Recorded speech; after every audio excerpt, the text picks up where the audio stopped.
इस परमात्मा पे जो हमेशा एक स्थिर है, परमात्मा अपने स्थान से हिलता नहीं है। बाकी दुनिया की कोई भी चीज़ देख लें, पूरे ब्रह्मांड की, वो हिलता ही रहती हैं सब। तो कैसे ये परमात्मा, ये स्थिर पे जब हम मन टिका लेते हैं, इस स्थिर के साथ जुड़ के खुद भी स्थिर अवस्था प्राप्त कर लेते हैं, तो दुनियावी रूप पूरे दिनचर्या में कुछ भी होता रहे, मन डगमग नहीं करता।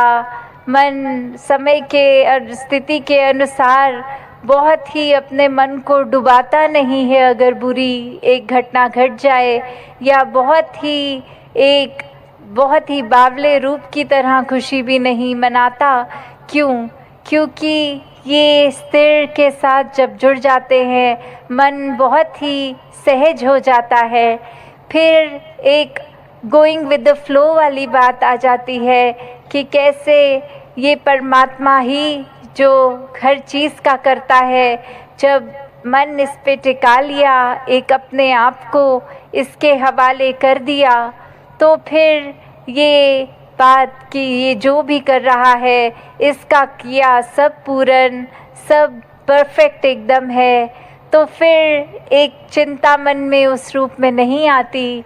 फिर यही बात कि जो ये कर रहा है, इसी की रज़ा में राज़ी हैं हम।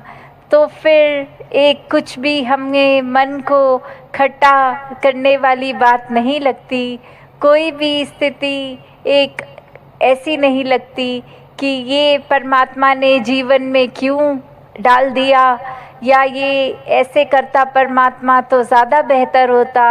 नहीं, भक्त तो हमेशा यही कहते हैं, तेरा भाणा मीठा लागे, कि कैसे एक जीवन में कुछ भी है, ये चाहे खट्टा भी है तो भी मीठा लगता है। सिर्फ ये कोई एक एक्टिंग रूप नहीं है, ये भक्तों के मन की अवस्था है। तो अगर ऐसे मन की अवस्था हर कोई चाहता है कि हो, तो वो संभव है सिर्फ और सिर्फ इस ब्रह्म ज्ञान द्वारा। क्योंकि जब ये सच्चाई एक मनुष्य को पता लग जाती है कि हमारा असली जो रूप है वो एक शरीर नहीं है, ये मानव चोला नहीं है, ये आत्मा जो सदैव सिर चोले बदल रही है, इसको जब मोक्ष लेना है तो एक मनुष्य के शरीर से जीते जी ये परमात्मा की जानकारी, ये ब्रह्म का ज्ञान जब मिल जाता है, तो ही वो मुक्ति, मोक्ष, साल्वेशन पॉसिबल होती है। और अपने मन में सिर्फ ये जिज्ञासा लाना ही उस समय कि किस तरह हम कहाँ से आए हैं, कहाँ जाना है, और जीते जी किस तरह का जीवन निभाना है। जब ये एक जिज्ञासा लाकर ये ब्रह्म ज्ञान की दात मिल जाती है, तो ही जीवन सफल हो जाता है। फिर हर पल एक मन हमारा सिर्फ प्यार ही करता है, किसी से नफ़रत नहीं करता। ये बात जान लेता है कि जो परमात्मा मेरे शरीर में है वही सामने वाले के भी है। तो फिर किसी से नफ़रत, निंदा, किसी की पीठ पीछे चुगली नहीं करता, एक बुरे भाव मन में किसी के लिए नहीं आते, हर एक के अच्छे गुण ही ये मन निकालता है। तो ऐसा जीवन जब भक्त जीते हैं तो वाकई ही वो संसार के लिए वरदान बन जाते हैं। और ऐसा ही जीवन हर एक के लिए जीना संभव है। तो क्यों ना, अगर हम मनुष्य हैं तो अपने मानवीय गुणों से ही मनुष्य कहलाएं, ना कि सिर्फ मनुष्य के आकार का शरीर है इसलिए मनुष्य हों।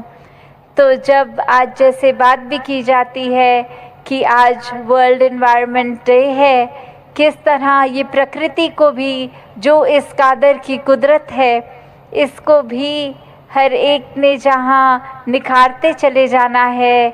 एक हम दिनचर्या में अगर सोचे कि कितना कचरा फैलाते हैं, किस तरह वो वेस्टेज भी ना हो, वो पोल्यूशन भी ना हो, वो एक किस तरह से हम मैनेज अच्छी तरह कर पाए, ताकि जब इस संसार में आए थे तो जितनी खूबसूरत धरती थी, जब इस संसार को छोड़ के जाएं तो भी उससे ज़्यादा ही सुंदर इस कुदरत को कर सकें।